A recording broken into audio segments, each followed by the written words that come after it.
کبھی اس بات پر غور کیا ہے کہ ہمارا جسم اندر سے کیسا نظر آتا ہے اور کیسے کام کرتا ہے؟ یہ کسی عام مشین کی طرح نہیں، بلکہ ایک انتہائی حیران انگیز، خودکار اور بہترین فوڈ پروسیسنگ پلانٹ کی طرح کام کرتا ہے۔ آج کے اس جائزے میں ہم اپنے ڈائجسٹو سسٹم یعنی نظام انہضام کو ایک جدید فیکٹری کے طور پر سمجھیں گے۔ ایک ایسی فیکٹری جہاں کچا مال آتا ہے، پروسیس ہوتا ہے اور پھر اس پورے جسم کو چلانے کے لیے زبردست توانائی فراہم کرتا ہے۔ تو چلیے اس فیکٹری کے اندر چلتے ہیں۔ اچھا، اب اس پر ذرا گہرائی سے نظر ڈالتے ہیں۔ یہ تصویر ہمارے اس پورے بایولوجیکل کارخانے کا ایک ماسٹر روڈ میپ ہے۔ یہاں میدا، آنتیں اور جگر سب کے سب ایک ساتھ مل کر کتنے زبردست طریقے سے کام کرتے نظر آ رہے ہیں نا؟ یہ ڈائیگرام صاف دکھاتا ہے کہ ہمارا اندرونی نظام کتنا پیچیدہ اور آپس میں جڑا ہوا ہے۔ اس فیکٹری کا ہر حصہ کسی مخصوص مشین کی طرح ہے، جس کی اپنی ایک الگ اور بہت اہم ذمہ داری ہے۔ اس زبردست فیکٹری کے کام کو ہم ان 6 اہم حصوں میں سمجھیں گے۔ پہلے، یہ فوڈ فیکٹری کیا ہے، پھر ہاضمے کے 5 مراحل، اس کے بعد چلتی ہوئی کنویئر بیلٹ، پھر جگر اور انزائمز کا رول، ولائی کا ڈیلیوری سسٹم، اور آخر میں جب فیکٹری میں خرابی آ جائے تو کیا ہوتا ہے۔ حصہ 1، زبردست فوڈ فیکٹری۔ یہاں سے ہماری اس فیکٹری کے سفر کا باقاعدہ آغاز ہوتا ہے۔ اس پورے جائزے کا سب سے بنیادی مقصد ہی یہ سمجھنا ہے کہ جو نوالا کھایا جاتا ہے اس کا شروع سے لے کر آخر تک کا سفر آخر ہوتا کیسا ہے۔ اگر ہاضمے کے اس پورے عمل کو ایک انتہائی مؤثر اسمبلی لائن کی طرح سمجھا جائے تو سچ مانیے بایولوجی بہت آسان لگنے لگتی ہے۔ ہمارے جسم کے اندر واقعی ایک بہت ہی پیچیدہ مینوفیکچرنگ پروسیس چل رہا ہے، جہاں ہر عضو ایک محنتی ورکر کی طرح اپنا کام مکمل کر کے خوراک کو اگلے مرحلے تک بھیج دیتا ہے۔ حصہ 2، ہاضمے کے 5 مراحل۔ آئیے دیکھتے ہیں کہ اس کارخانے میں کام کن سٹیجز میں ہوتا ہے۔ یہ چارٹ اس فیکٹری کے 5 بنیادی مراحل کو شاندار طریقے سے بیان کرتا ہے۔ مرحلہ 1 ہے انجیشن، یعنی فیکٹری میں کچے مال یا خوراک کا داخل ہونا۔ پھر آتا ہے مرحلہ 2، ڈائجیشن، جہاں اس مال کو چھوٹے اور استعمال کے قابل حصوں میں توڑا جاتا ہے۔ مرحلہ 3 ہے ایبزارپشن، یعنی اس تیار شدہ مال کا سسٹم میں جذب ہونا۔ چوتھا مرحلہ ایسیمولیشن ہے، جہاں اس جذب شدہ مال کو خلیوں یا سیلز کا حصہ بنایا جاتا ہے۔ اور آخر میں مرحلہ 5، ایجیشن، جس میں بچا ہوا فالتو مواد فیکٹری سے بحفاظت باہر نکال دیا جاتا ہے۔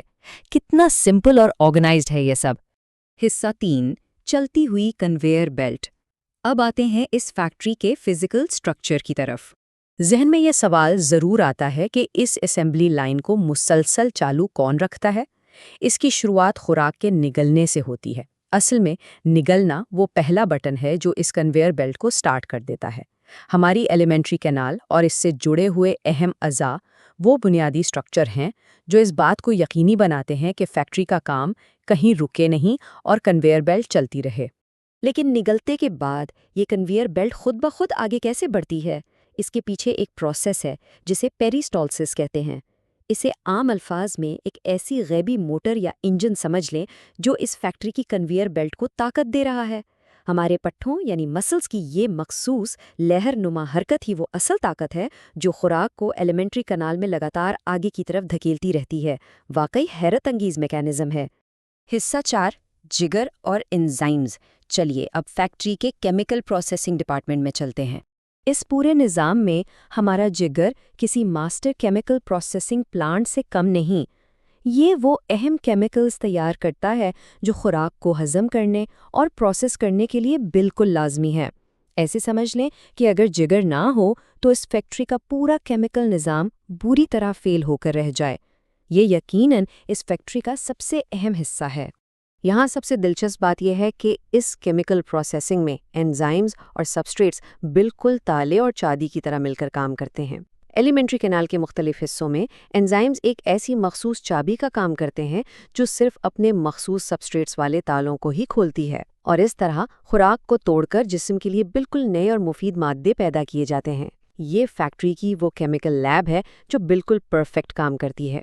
حصہ 5، ولائی کا ڈیلیوری سسٹم۔ اب وقت ہے اس فیکٹری سے مال کی ڈیلیوری کا۔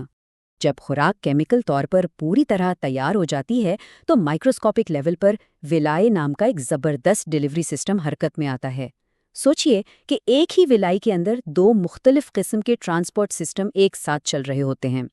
ایک طرف کیپیلریز ہیں جو خون کا نیٹ ورک ہیں اور مخصوص غذائی اجزاء کو اٹھاتے ہیں، اور دوسری طرف لیکٹیلز ہیں جو چربی جیسی چیزوں کو سنبھالتے ہیں۔ یہ دونوں مل کر ایک دوہرا مگر انتہائی منظم ڈیلیوری نیٹ ورک بناتے ہیں جو تیار مال کو ٹھیک ان جگہوں پر پہنچاتا ہے جہاں ان کی ضرورت ہوتی ہے۔ حصہ 6، جب فیکٹری خراب ہو جائے۔